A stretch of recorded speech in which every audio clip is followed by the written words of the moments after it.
Ik ben Nico en ik ben 11 jaar. En wat voor auto's is dat? In Stalker F2.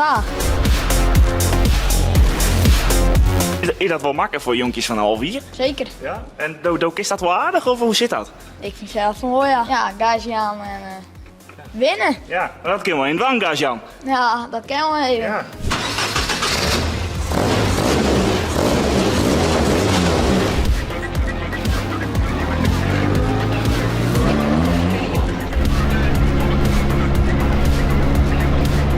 Hoe is dat, om die broerke te zien?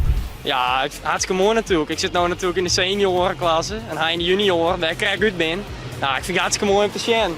Hoe hij het nou mooi probeert. Dit is mijn oude auto, waar ik eerst mag herrijden. Dat is natuurlijk helemaal mooi. Die naam stiet er nog op. Ja, mijn naam staat er nog op, ja. Dus hij moet van het winter moet er even helemaal uit elkaar. Even naar je kap en dan met zijn naam er maar even op. En dan kan hij er mooi in. Hoe is just die toekomst voor die in de stokkenabrood? Ja, eerst in de F2 junioren.